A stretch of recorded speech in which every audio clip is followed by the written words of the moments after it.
Good afternoon and welcome to today's session of Ribbon for Travel with the topic Management is Also Human. I'm joined by my very good friend Robin Christie, who's going to moderate for us today. Good afternoon, Robin. How are you?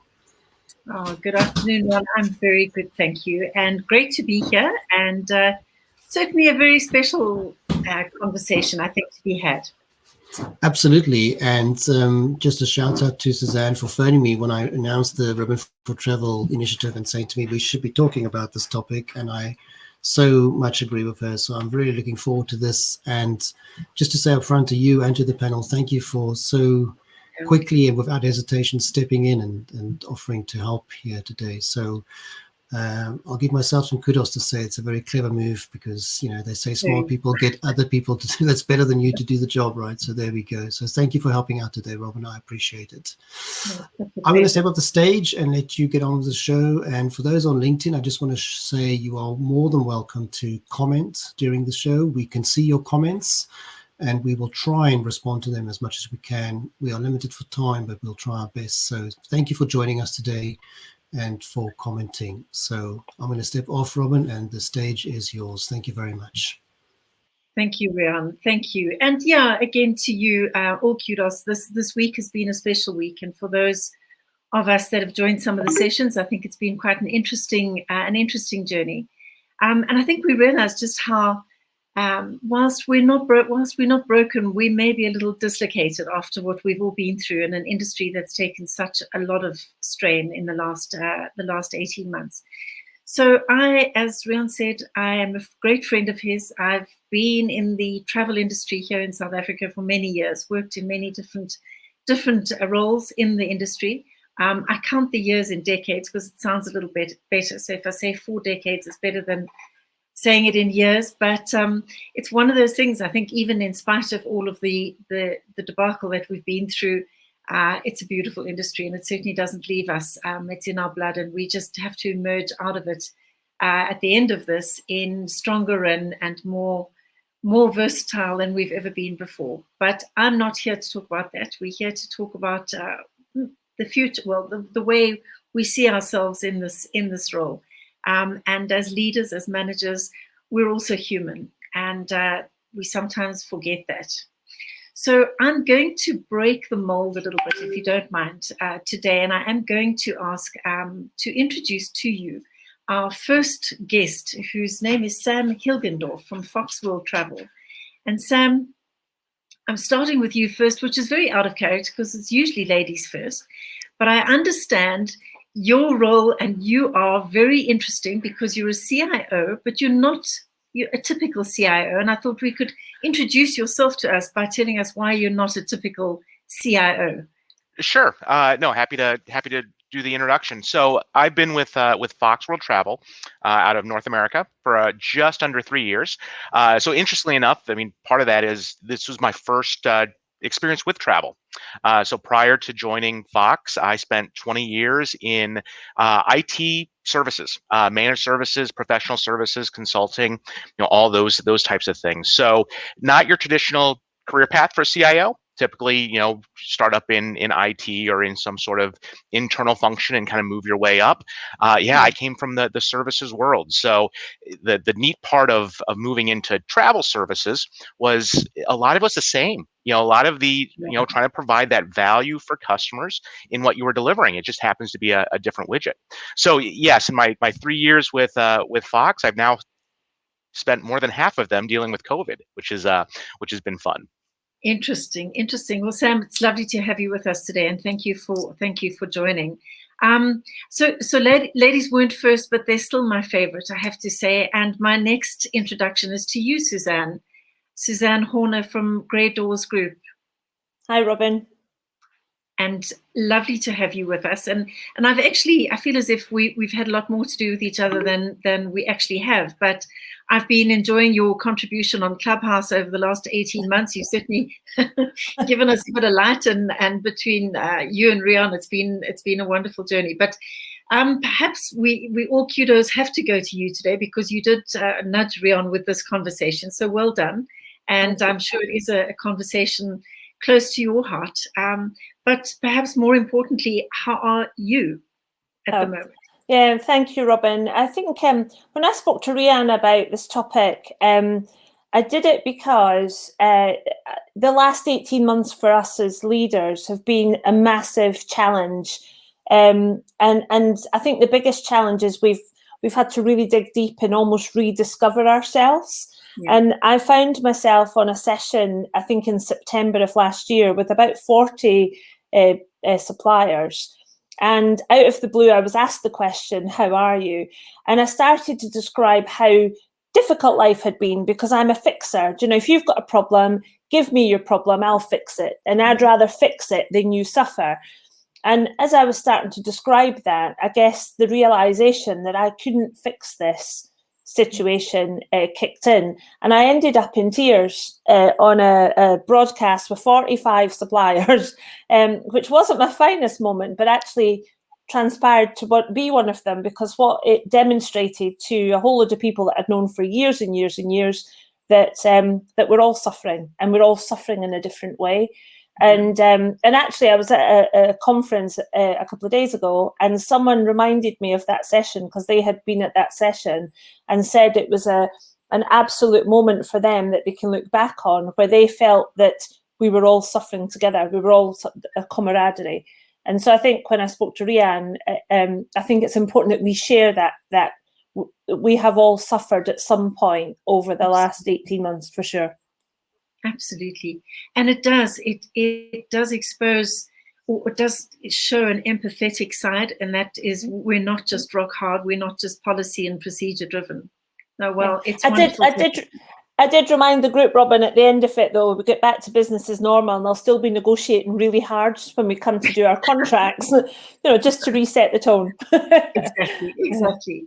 I do remember going to the airport just as our domestic regional travel was able to open, and I was on a flight down to Cape Town, and this bustling airport that I'd only ever known to be jam-packed at that time of the morning, there were about 30 of us in that whole airport. And I remember also being so tearful and getting to Cape Town and actually weeping, thinking, this is so wrong, it just can't be. So yeah, we've all been there. But thank you, lovely to have you with us. Right. The next introduction is a really close associate of mine, and we're so close that I haven't seen her for 18 months, and I'm sorry about that. Let me welcome to you all Joanna Makalamela from Travel with Flair here in Johannesburg. It's wonderful to have you here. Thank you for having me. Thank you for having me, Christy. Yes, indeed. Robin, it's been a couple of years, but you're a rock star, so wherever you are, I am. And Joe, I have to say, I know that South Africa, we haven't been as easily as lightly affected as the rest of the world, but how have you been, and how's your business coping? Robin, I think everyone, I'm sure, in the travel industry has been severely adversely affected, but I think we are fortunate enough to obviously be in the government and corporate travel space, and therefore that I think has helped us to be able to surf the COVID turbulent waters very effectively. And us being owner-managed Travel with Flair, we have been able day by day to watch our numbers and be able to ensure that we obviously continue.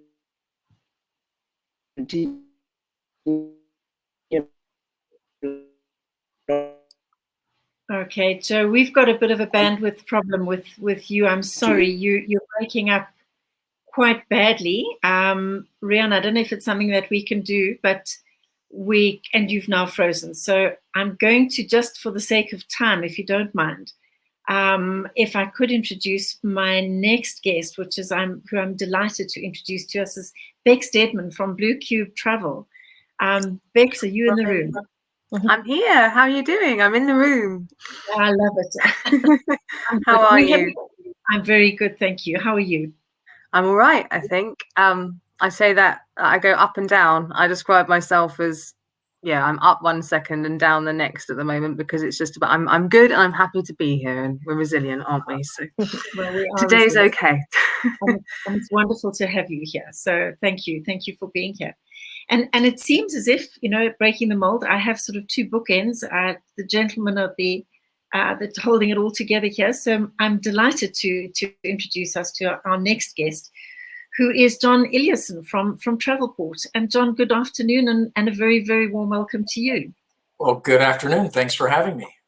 It's really great to have you here. And I think just for the sake of time, let's get into the meat of it. And whilst we understand why we're all here with the being human and coping and navigating our way through the midst of what we've gone, or how we've been dealing with it, I think working from home was probably one of the bigger challenges, or the bigger adaptations that we had to get into. And perhaps Bex, the question to you, Bex, are you back in the office permanently, and has the work from home necessitated, is that over with, or are you still busy? This is not the office, this is my home. So currently I am working from home, but no, the office, we've actually had the office open throughout the entire pandemic, just simply because there were two workers that just were not able to work from home in any capacity at all. We tried it and it just wasn't possible for them, generally because of childcare and the way that their setup was at home. It just wasn't working for them. So we rotated them so they could come into the office at different times. But as a whole company, very pleased to say that as of the 1st of September, we brought back our entire team off of furlough. So everybody is now back full time. They are in the office if they want to be, but we're kind of in a bit of a hybrid world with that at the moment. I'd rather just people were comfortable and working during this time. People have got quite used to this change, and naturally they want to bring that into their lifestyles too. And you know what? Our staff have sacrificed a huge amount too for sticking with us throughout all of this. They didn't need to. At the beginning of all of this, we're quite a small TMC in comparison to Suzanne and what she's had to look after. And but we the way that we handled this at the beginning was that we offered our entire staff voluntary redundancy, with the understanding that we couldn't make that decision for them, because many of them have been with us for 20 plus years, and many of them would have needed the redundancy money, quite frankly, and we couldn't understand how they were going to get through, because we predicted we'd be here. We knew we'd still be down at this point.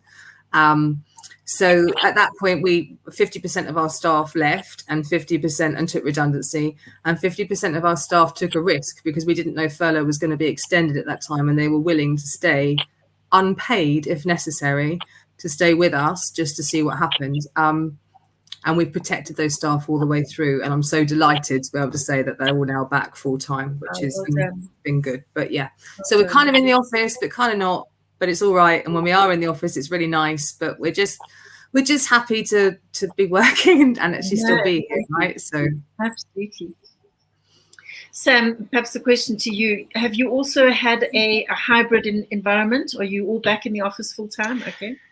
Very similar to what Bex just described. So we returned to our corporate headquarters about 2 or 3 weeks ago, give or take, just shortly after Labor Day here in the US. And yep, it's very much a hybrid type of scenario where we're really trying to work with our teams on kind of what's best for them.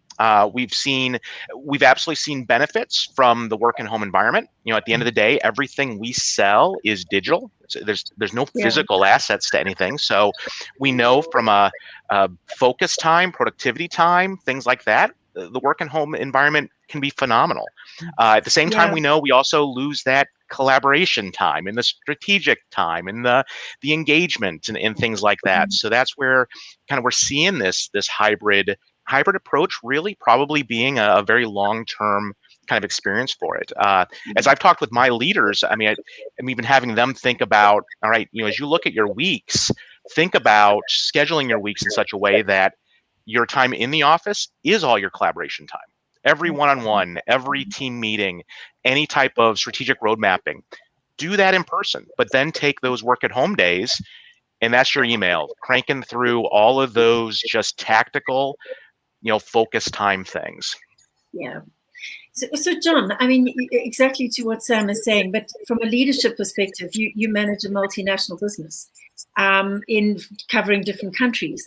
How do you think your leaders and your managers have had to adapt to the change, and have they coped with it? Yeah, I think our leaders have been the shining performers in all of this. The people that deal with the local regulations and the local needs and talk to the individuals about where they're at emotionally and physically and how things are going for them. They've been the heroes throughout this process. We've mostly just tried to have some loose direction and keep people moving in a positive direction. But the leaders on the ground have been the heroes for sure. We're in a bit of a hybrid. I guess we were a little more structured. We opened our office in May. Like Beck said, we had people that needed to be in the office. So we opened up our headquarters. And again, this varies by geography because of local regulations. But for Langley, our headquarters, we opened in mid-May and invited people who wanted a place to work to come in. And we've had about 10% of our workforce take advantage of that. On any given day, we've got about 10% in the office. Beginning after Labor Day, like Sam, we got a little stronger and encouraged people to come back and said, look, if you were working in the office before the pandemic, we would invite you to be back in the office at least 3 days a week. And now we're at about 50% of our workforce are in the office on any given day, between 50 and 60. And the more people come in, the more they want to come in. We're definitely seeing a momentum build. People come in and you can just hear their relief. You can hear the joy in reuniting with people. Yeah. Some timidity as they walk in, but it quickly melts away. And we're seeing people that come in and try it are coming back more and more. We've needed it. Gee, we have needed it. Suzanne, what I hear from everybody, there's definitely a hybrid model, which we all hear about and we talk about, and everybody seems to think it's going to be the answer and the way we go in the future. Do you honestly believe that this, the amount of skill and understanding we need to actually manage people in a virtual environment as well as in a real environment, is it practical for a travel business to run a hybrid model? I think in the end, yes, but you need to get there. And we're slightly different to what I've heard described, because prior to the pandemic, we had just bought 2 new companies. And for anyone that knows us well, we've purchased 9 businesses in the last 4 years, in addition to the original Grey Dolls business. And so one of the challenges that we've got is that we had some staff work for us for only a few months, and then they went off on furlough, and they've been on furlough for 18 months. So they don't know Grey Dolls, they don't know, we don't know them really that well. We don't know how they operated. We don't have strong relationships with these people. So we've taken a slightly different approach. We opened our offices on the 1st of July, and all of the active workers were then encouraged to come back. And then in July, the furlough workers worked 1 day a week in the office. In August, they did 2 days, and in September, 3 days. And then from 1 October, the whole workforce is back. And the whole workforce is back in the office if they were an office worker before. So a bit like, I think, John, you said, if they were a home worker before, they're back home, but they still have to come into the office 1 day a week, because we've 2 big things ahead of us. One, we actually need to establish who Grey Dolls is again from a colleague point of view. 9 businesses into one, it's not easy. And secondly, we've got a business to rebuild. We have to come out of the brinks. We've been trading at 10% the whole of last year against previous 19 numbers. And I'm not convinced in the slightest we're going to drive that real return by being so disparate as we've been. So in the end, we want to move to a hybrid model, but we have to take it one step at a time. We've got a business to build for sure. Absolutely. And I fully agree with you. I think we are starting not from scratch. We have experience on our side, but I think I heard the phrase the other day that a culture in a business is caught, not taught. And if you're not in that environment, it's very difficult so we're having to reestablish that culture as well, which is really interesting. And it also poses the question now, going into that road to recovery and the cost of recovery, we will have to recruit. Do we know, as far as the business is concerned, what is it that we're recruiting for? Have we identified those roles? And Suzanne, back at you. No, I mean, we took a slightly different approach, and there's some of my staff on here. Hopefully, they'll agree.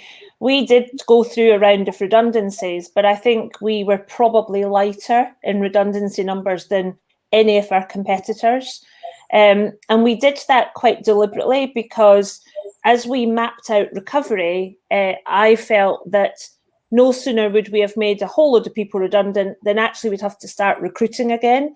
And as we're seeing in the UK, a lot of our competitors have actually started to recruit again. We decided not to take that route. And I know some of my team have asked me a number of times, was that the right decision? Could we afford it?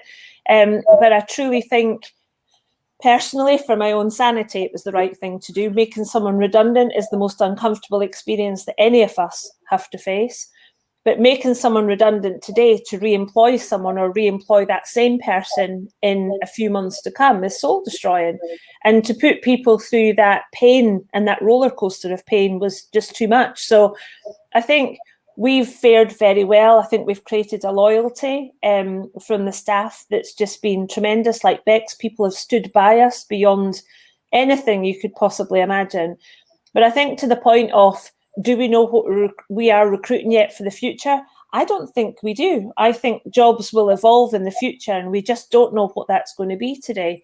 For us, thankfully, we probably won't be in any kind of recruitment drive for 12 plus months because we've kept enough staff to get us through there. So I think it's a great position to be in. It was a risk because obviously if business hadn't started to return like it has, then we would have been way overstaffed.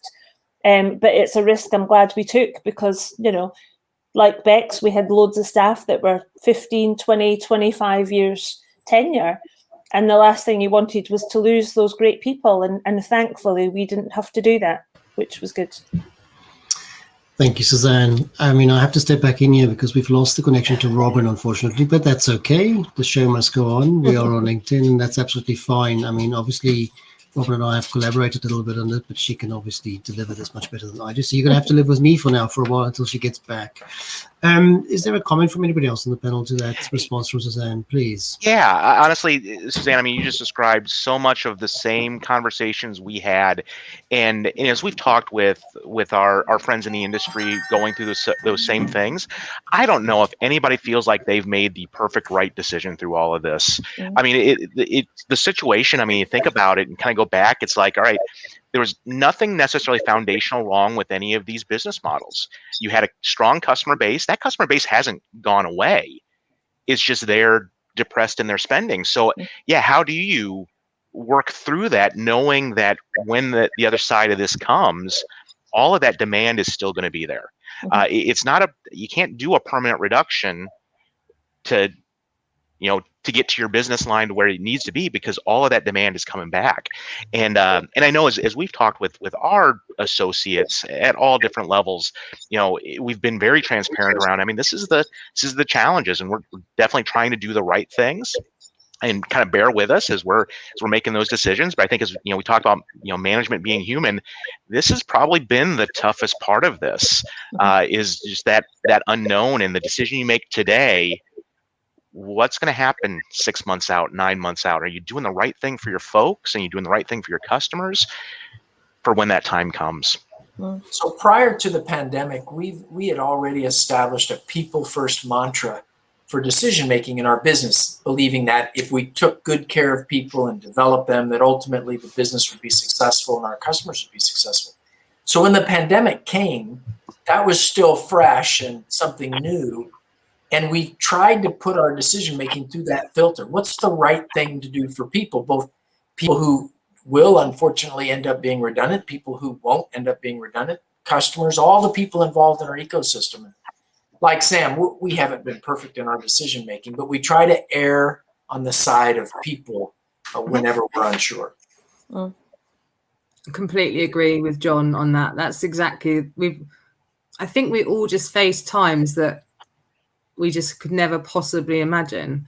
And the only thing that we tried to do is just communicate through with our team the entire time. So we had calls every single week. Even if we didn't have stuff to say, we just speak, because we just wanted them to know that we didn't have stuff to say, but we were still here and we were still trying to learn with them. And that was the biggest takeaway from our staff, that we did really keep them well informed. And they were speaking to perhaps other friends and whatever who've in all sorts of industries who perhaps weren't being kept so well informed, and they were so grateful for that, because they knew that we didn't know any better than they did, you know. And I think it's really good to be on a call like this, but I do feel that our team really did support us as a leadership team as well. They were good all the way through that to us as well. They knew that we were struggling too, because we didn't know the answers, you know. Just like Suzanne said, you're a fixer. We can't fix this. Well, one of the turning points for me, and I'll never forget this, but at Christmas time, we did a virtual Christmas party. And normally, you know, my crowd love a party, and me no more than others. But so we decided that we would keep the mantra, and we would have a virtual. And so I said to everyone, you know, can you send us in pictures of what Christmas means to you? So we were inundated, you know, well over 100 pictures of staff with their families around the Christmas tree, and their dogs and their parents and just overwhelming. And our marketing team put together a collage that we then played at one part of the party. And I remember having the senior leadership team together doing a rehearsal before the party, and we showed this collage, and we were all gobsmacked. I mean, I was in tears. You know, I've done loads of crying in these last 18 months. But I was in tears because although, I knew these people really well, and, you know, Danielle's made a comment on here. I know Danielle's husband, I know her children, I know David's children. But when you see those pictures, it really, really hits home to you that you're responsible for the livelihood of those individuals and actually their families. You know, you have a knock-on effect to their children, to their parents.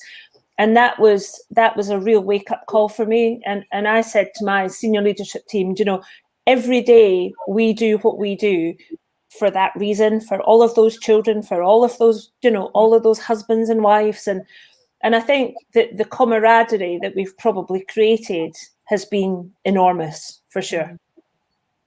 Well, thank you, guys. And I'm sorry, I have no idea what happened. You all disappeared. I'm not going to belabor the point, but it certainly, you know, you're still here and you're still standing, and that is probably testament to the strength of character and the infrastructure of the businesses that you all run. But I think making an entire team redundant or going through redundancy programs is not something you plan on doing in your career ever, unless your business is failing. And this was something you had no control over. You know, Sam, was it as profound as it sounds? Or?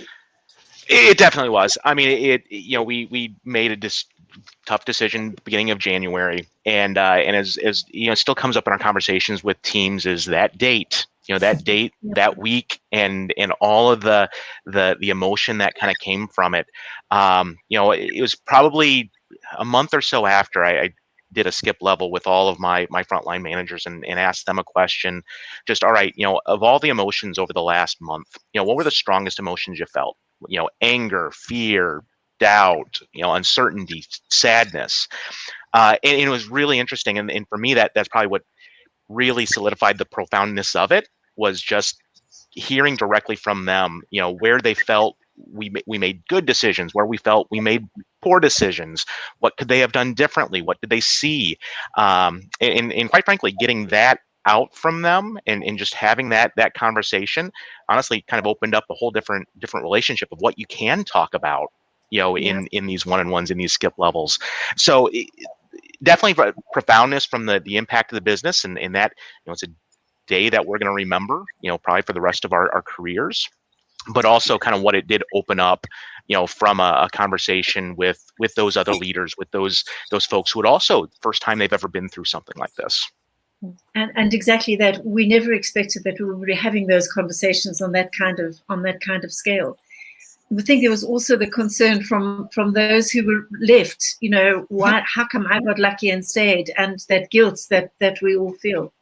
I think there was a third level to that as well, though, Robin, certainly in the UK. So we had the staff that were made redundant, the staff that stayed, but then we also had to select who stayed and was active, so who continued to work through the pandemic, and then who went off on furlough. And initially, when we made those decisions, it wasn't that tough because we didn't think it would go on for so long. Now, I remember 22nd of March, 20, sending everybody home saying, don't worry about it, you'll be back by Easter. It's fine, go have a few weeks off, it'll be great. And all of a sudden, you know, those few weeks became months, and then the months just went on and on.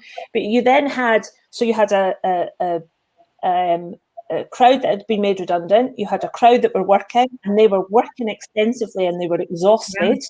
And then you had a crowd on furlough that were desperate for any piece of news and desperate for any update because they were out of it and not through choice. And they were great people, but we just didn't have the work to keep everybody in. So you were managing 3 groups of people with vastly different emotions. Yeah. Suzanne, you touched on the fact that the workload didn't lessen. There was still a lot of work to be done, and just with such a reduced amount of people. And I think what I did see, and John, I'm not sure if it was applicable in your business, but the ability, well, suddenly, whether it was delegated, but suddenly the burden on the management team of just the type of work and the amount of work was just exasperating. It was, because there was no forewarning, as Suzanne and others have said. It came on us pretty abruptly, and so there wasn't a lot of planning that went into, hey, we've got to adjust, we've got to do more with less, while not just caring for the business, but while being very mindful of individuals who work in the business. So we have the added burden of checking on people from a human standpoint, on top of checking on the business. And so a lot of complexity, a lot of changing parts in a very short period of time without a planning season. It was a real challenge, but one that I think a lot of companies have come through quite heroically. Yeah. And I think, you know, they talk about the amplification of COVID. If you went into COVID and you were slightly unhappy in a marriage, in a business, by the time you came out of it, it was just 10 times worse or better on either side, and just dealing with that. So it wasn't just work issues. And Bex, I'm sure you had some emotional issues that you had to counsel people with that you never imagined in your business, in a career, you would have to do. Yeah, I mean, okay, so I'm an empath as well. This is a discovery. Suzanne talks about the fact that you learn things about yourself on these ways. So I've just thought I was weird all my life, because I kind of bring in, I said this thing when I was younger that, like, for me, like, it's like being a clairvoyant with the dead, but it's with the living. I can literally feel people's feelings. It's quite an intense thing to have. But I didn't realize there was a thing. I didn't actually realize there was a thing until in this I've been looking it up. And yes, I'm an empath. So there you are. So put an empath in that role 3 months before. So I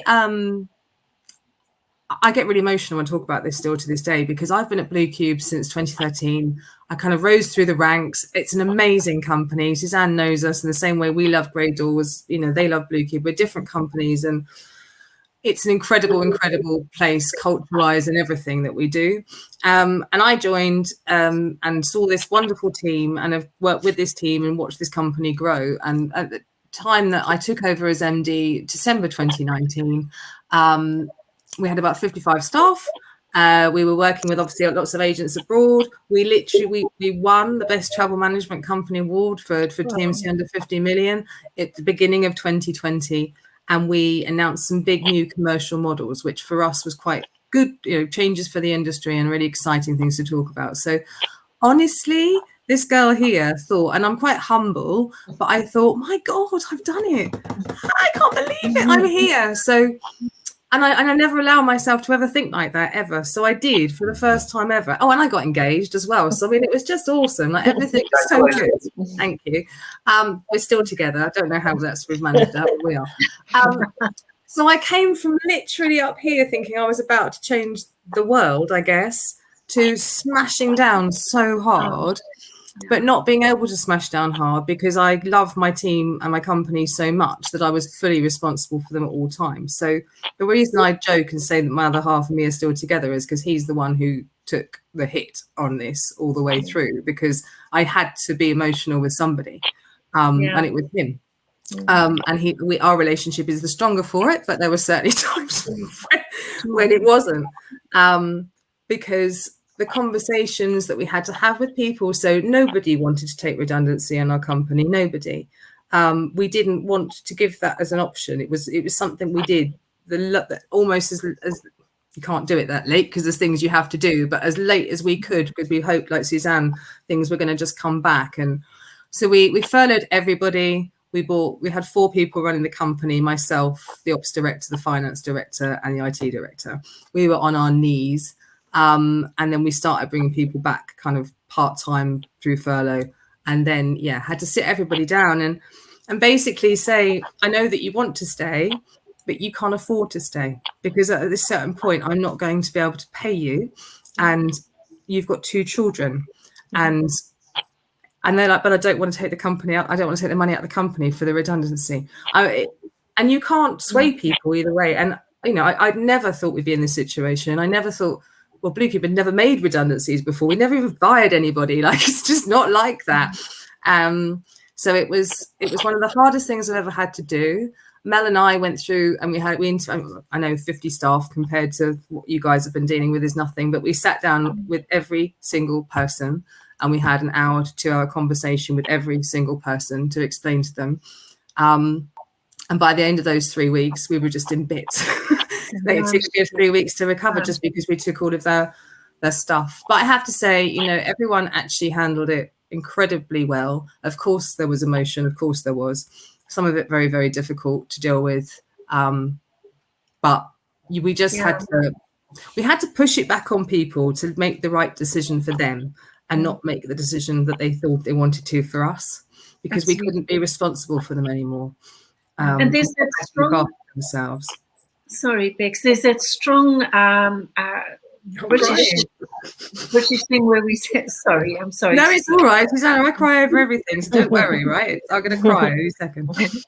But it's, we're in South Africa, so I refer to it as that stiff upper lip. You carry on. And I think many leaders just did that. But there came a point you can do that for 3 months, 6 months, 10 months. 18 months into it, everything is dislocated. It starts to take its toll. When we actually brought people back, Robin, so when people kind of came back in September, October, when we were able to that's not September, October, January, February. I don't even know now, because this is the thing. It's just gone on and gone on. And we actually pulled up the senior management team, took everybody in, and we said, okay, we are just going to let you know that we are human beings. And this is why I wanted to do this, that this has been the toughest 18 year at that point that we've been through. There are going to be times that you're going to ask us questions and we're going to snap, because I don't know when I'm going to snap, but I'm going to snap, because I can't be the person that you want me to be all the time, because I'm just not that person right now. I can't even find myself because I have no time. So again, we just approached it with real honesty. I got myself a couple of T-shirts. If I was having a really bad day, they knew. Generally speaking, we just tried to manage it that way. But we're very human in the way we all deal with each other. So everyone's been very good about that. There's some very beautiful comments in the comment list. We can't read them all, but I'm going to read the one from David Clayton, and I think he's one of yours. I think it's really important for the furloughed workers like myself to be aware of those who work the whole time throughout the pandemic and be mindful of this and offer support when you think it's needed. It's a skill not to patronize or be over-sympathized as well. And 100%, David, I think really to that point, perhaps Suzanne, to you, if you're not okay, your business is not okay. Yeah, I mean, I think David's point's really poignant, because it was very difficult to make sure that we didn't create a them and us, them being the workers, or them being the furlough, us being the workers. And I mean, we hosted endless amounts of town halls every week. We did updates by department. I led updates. We did sessions specifically for the furlough workers. We did sessions specifically for the active, because the active workers were starting to feel a bit resentful, especially last year, because the summer was gorgeous, wasn't it? Yes. So we were working, you know, our arses to the bone, and all of our staff were coming on to an update with like tans like they'd been in Saint-Tropez for a month, you know? Yeah.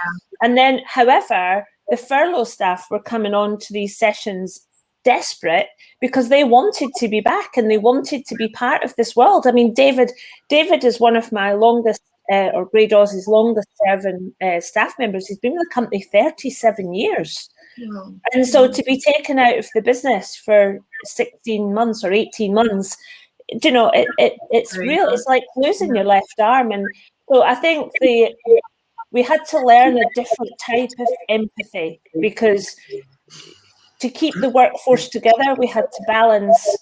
Everybody played a part. And, you know, as far as I'm concerned, the furlough staff played equally as big a part in the survival of the business as the active staff.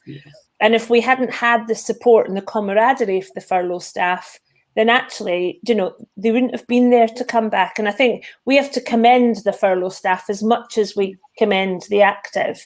And so we worked hard to try and get each side to value the other, because, you know, when you bring them all back, furlough and active, I mean, from 1 October, we have 100% full-time active staff. That's it, you know.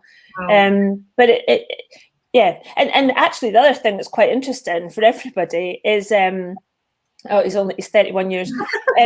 We hadn't heard of furlough in the UK before this happened. Yeah. Furlough didn't exist, you know? Yeah, exactly. What was that word? I didn't know what it was. Yeah. Just to say, you know, I'm hearing a lot about what you did to cope. I'm also a little uncertain as to see what's coming as far as emotional and mental wellness. And are there plans in your business to be able to deal with that? We're coming out of having been the teacher to our children. We've done homeschooling. We've worked alongside our partner. We've learned about their business. We've heard all the trauma of their business as well. How are we going to actually cope with people who do just have that meltdown for no reason? Have we put plans in place? Sam, I'm not sure in your world, is that something you consider? You know, technology people, I think there's a stigma around the technology people that they're not emotional. You know, just give them work, you know, slide a pizza under the door every once in a while. You know, that's all they need. But obviously that's not the case. I mean, it's the same roller coaster of emotions. You know, different folks express them differently, things like that. Honestly, for us, we've made mental wellness just definitely a visible thing. So our HR department, our culture team has done a phenomenal job just keeping it out there. So my chief culture officer, you know, every conversation with me is asking about this, and quite frankly, it's led me to ask this to all my leaders. You know, ideally they're asking this down to their level. You know, I mentioned the skip level thing a bit. I think that the best thing we can do is, quite frankly, just make it a constant conversation from this point moving forward. You know, asking the question, what are you afraid of right now? What's your biggest fear? I mean, that right there, just that simple question starts getting folks talking about something they would never have brought forward in the past. And as a leader, I mean, it's a tough question to ask. It's like, well, I don't know what I'm going to hear if I ask this, but you know, it's better that I know, and better that we talk about it, as opposed to the opposite. Yeah, there's a dichotomy that we came across, which is a high level of business. Not me. Sorry about that. A high level of business productivity in working remotely. You can be immediately connected to anyone in the company, and you can move from meeting to meeting. So that's one end of the spectrum. And the other end is we squeezed out all that inefficiency of chatting in the halls and waiting for an open room to become available, or just catching up with people in their personal lives. And we got almost too good at moving from business objective to business objective. And we found that we had to actually build into our meetings checking on people. And we needed to talk about it and make that part of the meeting and part of the job. is, yeah, we're going to get to the agenda in a minute, but how are you? And whether it's asking the question, what are you afraid of? Or how are things going? Or how are you dealing with this? It's important to create an opportunity to have those personal contacts that happen naturally in the office that don't happen as naturally in remote situations. Yeah. So keeping the dialogue going is fundamental. Absolutely, absolutely. You know, I talk, and I'm sorry Joanna's not here because I really wanted to hear from her perspective, but in this country, we were not as fortunate to have furlough. Our teams just got made redundant, and there was no opportunity. So people not only lost their career, but suddenly your bond was under scrutiny. People were moving back into in-laws' homes, and it was a real, just people who've been really successful in their lives. So all of that has been it's been a huge learning curve. They've survived, and it's amazing how people have. But I keep on asking, and I look at myself sometimes and I think, I hope I haven't wasted the time. Did I upskill enough? And Suzanne, I was wondering about, from your perspective, those who went on furlough, was there any direction, or did you see them upskilling in any way to come back into the market? Do you know what? That some of the team have done phenomenal. I mean, David, so within weeks of them going off, a crowd of them went to work in a test centre. We've had people retrain as plumbers. We've had people retrain, you know, in a sort of manual labour. We had, you know, we actively encouraged the workforce to go off and either work, so earn extra money, or you know, take online training.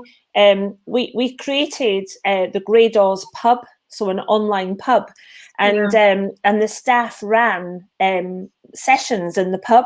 You know, David ran a film club, which I think actually might even still be running. But every week at some point during the working day, they'd come together, they'd review a film, talk about it, and then decide on the next film for the following week. So we had a film club, we had a bike club. We had a girl run an online baking club, so she loved baking. So she would send out the ingredients, and they'd actually bake online with her as she was baking. And this was all in the Grey Dawes arms. So we actively encouraged our staff to either go find another job or go and educate. I think we had a few people complete degrees and stuff that they'd never had the chance to do. But I think one of the other things that we did that worked well was we encouraged them to come back and tell us about it. You know, come and talk to us about it, and share your experiences with your colleagues. And we do this Friday town hall. We still do it today. And we did a takeover. So we invited some staff to come and talk to us about what they'd done during furlough. And I'll never forget Kimberly, one of our staff members from one of our acquired businesses as well, quite newly acquired. And she came on and she was so grateful for furlough because she hadn't long had a baby and was due to come back. And of course, she now didn't have to come back. And therefore, she had the opportunity to actually spend a year extra with her baby that she would never have had before because she needed to work. And so she came on to tell her story about, you know, watching her daughter taking her first steps and you know, hearing her daughter, you know, saying mummy for the first time, and all those things that we just take for granted because you just, you know, not everyone has the privilege to be able to do that. So no, we really did encourage. Now, on the back end of that, we've lost a number of staff that then chose the job that they were doing in furlough actually suits their lifestyle better. So we have lost probably 25 staff that continued to stay with that new task or that new role, that they took whilst on furlough, which is sad, but it's also good because it's allowed them to continue with the lifestyle that they've enjoyed. Sure. So, and also it creates other opportunities for other people to come in. Yeah. We don't have much time left. I think we have 10 minutes, and I have a feeling that we will go over, and if anybody needs to leave, that's fine at top of the hour. But perhaps just in the wrap up to the end, we've spoken about moving forward into a clean base. You know, we're having to reestablish. Do you think we should do our best to keep the culture and the way we did things as we did them, or do you think it's a good time now for us to actually do things differently? And John, perhaps you can share with us your opinion. Yeah, it's a little mixed for me. At Travelport, we had a cultural transformation underway. We were 3 or 4 months into a very concerted effort to reinvent our culture when the pandemic began. So we had to change a little bit some of the tenets of it to make it work in a remote environment. But it actually caused us, a crisis will generally pull you apart or pull you together. And so the crisis actually accelerated our cultural transformation because it pulled us together and it forced us to rely on some of these new tenets like communication and transparency and honesty and mutual active support of one another and those types of things. It forced us to make them practical and real very, very fast. So yeah, new environments require new cultures. And I think all of us will need to evolve in some way. Bix, sorry, Sam, go. Sorry, I was going to jump in because John, I agree with you completely with all of this. Is one of my fears right now with travel in general is we don't get past what 2019 was, and everything is continually compared back to 2019. You think about your personal professional career. I mean, the opportunity you left, the opportunity you didn't choose. You can look back at that stuff and the what if. And you can what if yourself to all kinds of different destinations. And I do think we're at a risk of looking at 2019 and saying, hey, we need to get back to that. It's different. The baseline has changed now. Too much has changed over the past 18 months that if we're not looking at, all right, what's the evolution forward in just focusing on the return to 2019, that I think is a risk of our people, how they feel about our businesses, how our customers feel about us, all those types of things. Yeah. I'm nodding. Well, I'm nodding enthusiastically because I'm just with Sam and everyone on this. So do we really want to go back to what it was like? Forgetting about like 2019 being the best world in travel, being our best year in travel price-wise. It was horrendous. Like the lifestyles we all lived were horrendous. It was not good for us. It was not good for our planet, and it was not good for our souls. It was not good for our mental health. We've got to come out of this better than we went in. We've got to come back different and change because this has all happened. Everything happens for a reason. Ultimately, we don't necessarily know what they are at the time, but we do come out with stuff at the other side of it. And I've tried to be extremely positive in my outlook throughout this, that I do think the world was ready for a change. The planet has been desperately asking for a change for quite some time. And from a TMC's perspective, or from our perspective, we want to actively talk to people about traveling again. Of course we do, but we want to actively tell them how to do it better. And if that means doing it less, then that is how we're going to tell them to do it better. We're not here to get to the levels that we were doing in 2019 because actually that wasn't good for people generally. It wasn't. And I really believe that we should learn from this immense hardship that we've been, listen to everyone around us and what everyone's saying and work out, how we all move on together. So I've got a big thing about the industry coming together with regards to suppliers, to the travel management companies and our clients and coming out of this united in something that we all want, as opposed to this thing that was all pulling in different directions. Because it wasn't, honestly, it wasn't working that well. There were things that could have definitely been better, and we've got to talk about that and coming out, and we have been, and hopefully coming out will be stronger. So I don't want it to go back to what it was. I really don't. And I've said that on many calls. I think we're a better species coming out of this if we're looking after our children better, and if we're understanding that life is about more than just working for the man, quite frankly, or the woman. I guess it's an interesting one for me. Here's the thing. So I joined Grados 10 years ago, and every year until last year, we've been a profitable company. We've done extremely well. We've grown year on year.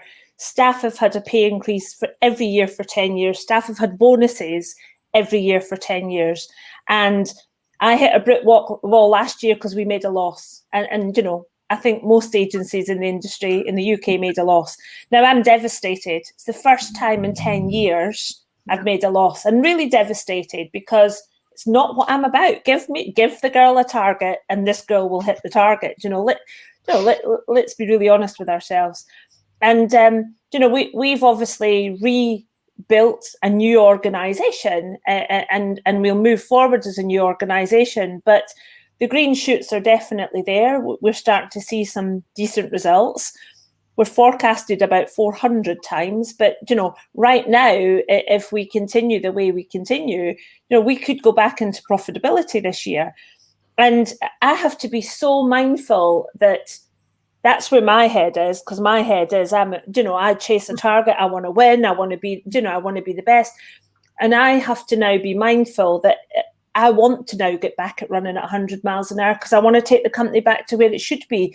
My people deserve a pay rise, they deserve bonuses, but we know that if the numbers don't come, they won't get it. But my mindfulness is just because my head's there, I've got a whole crowd that I've got to bring along with me. And I need to be much, much more mindful of that, because, I'm a target kind of girl, but not everybody is. And that's a really tough one for me.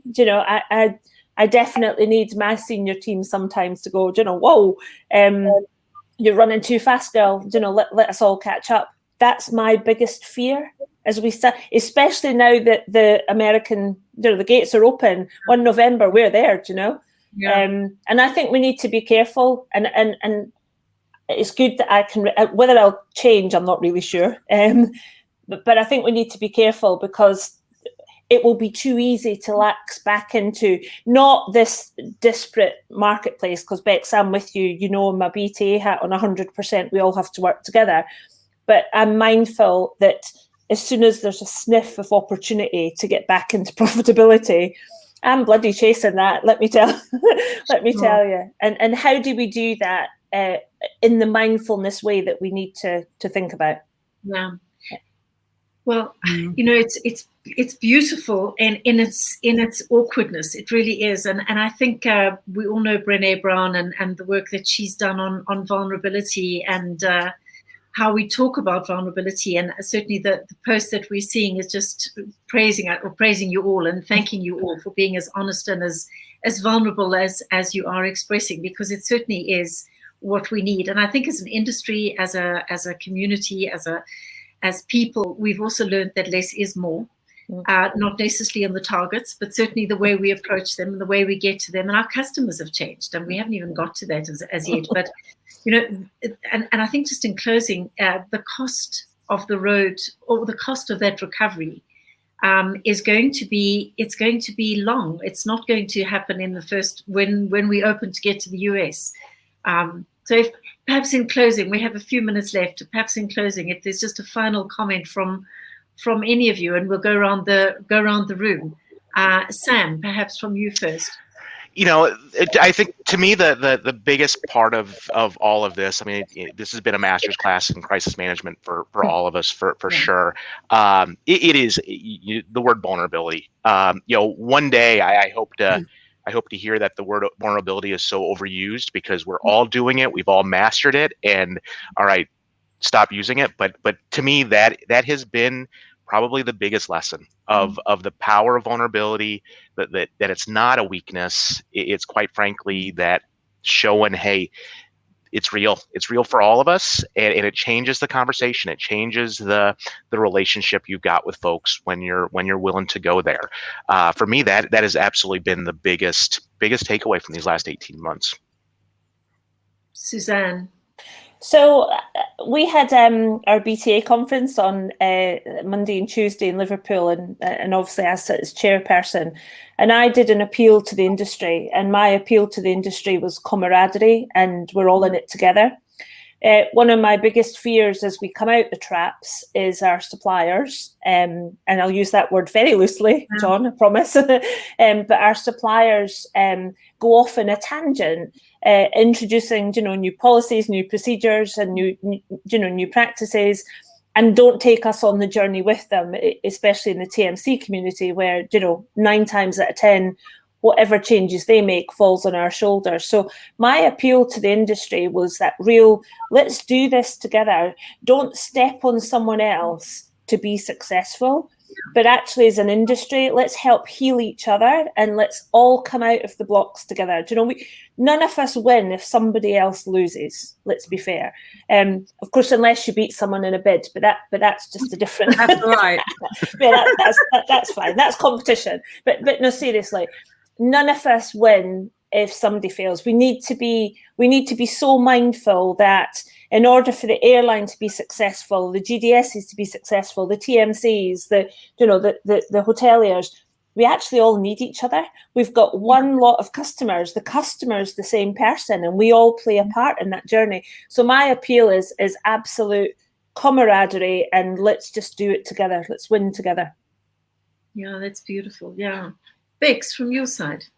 Well, Suzanne, I mean, that sounds like a triangle of trust to me right there. So I'm just going to chuck that out there. Yeah. I've been harping on about that for a few years now. So it might come into fruition, which is good. So I think it has to be, because we're all on our knees and we should all come together wanting something different, like I sort of said before. So that people are a lot more resilient than I perhaps anticipated. And by talking to them and being actually as honest as you can possibly be, which in my case is too honest most of the time. I overshare far too much, but you'll be amazed by how much that they can. So I've been so protective over the team. I've been like, this is my tribe. These are my people, and I was put in charge, if you like. I don't feel like that, but I was put there to look after them and to lead them.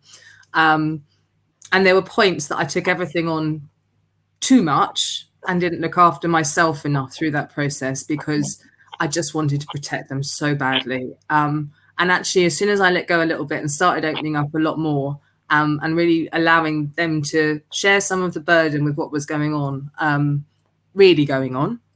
then that really changed. So people are more resilient than perhaps than I gave them credit for. I just wanted to protect or hold on to them too hard. But yeah, I've always been told that I'm the whole empath thing.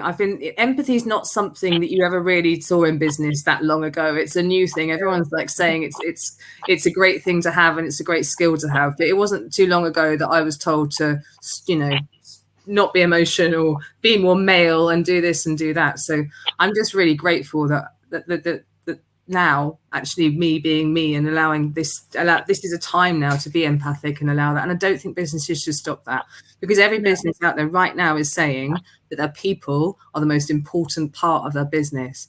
So let's really make that true and honest, because if you do, there's enough business for everyone out there. There really is. We don't have to fight. I'm with you, Suzanne. We'll talk about that when we're doing an RFP together. But there's enough. We're all different businesses, and coming out of this, I think this is, especially for the UK, furlough is going to end in a week's time. We do not know what that means for our industry at all. We've got no idea what that means for airlines or hoteliers or some of our partner travel management companies. And it's just, I think, just be really supportive for everybody. Don't just stop because you now suddenly think it's getting busier again. The next few months are going to be relentless. It's not going to get any easier, I don't think, in the short term. Thank you, Bex. John? Well, I hope some good things are right in front of us. I'll share that shopping has spiked since Friday and Monday's announcements, and it's great to see that there is pent-up demand waiting on policy change, and I hope that carries through. We'll see what comes in the following weeks, but we're optimistic about what's in front of us. I'll echo what's been said by the others. Thank you so much for your examples, not just for what you've talked about today, but for what you're clearly doing in your businesses and in your communities. I'll leave this call better and more inspired than I came to it. So appreciate my opportunity to participate with you, and whatever skills we've developed because we had to, whether that's empathy or communication or transparency or collaboration, I hope we'll continue to find new ways to keep those skills alive and employ them in whatever environment materializes going forward. Thanks again for letting me participate today. No, thank you. Thank you. And just from me to each of you and to anybody else out there who's leading and managing people, you're all doing a fantastic job of that. But I think it's important for you to just have a look inside sometimes and say, how am I doing? Just take a check. Just catch your breath and give yourself that. You deserve it. And those around you also deserve it. Because if you're not doing well enough, And like I say, go and talk to the dogs, really. I think my dog agreed with you, Robin. That's his round of applause. Absolutely, Suzanne. So, Robin, I can't thank you enough, and the same goes to John, Beck, Suzanne, Sam, and Joanna, who could unfortunately not join us today. But thank you so much for this incredible conversation. You could see the comments reflecting that. I thank you for your time today, and I wrote down so many quotes. I'll try and come up with a few of them, but I think there's some amazing things being said today. So thank you so much. We're going to end the broadcast there with a quick exit, and then we'll end the show. So thank you for your participation today. Thank you, and I apologize for my glitch, whatever it was. It's fine.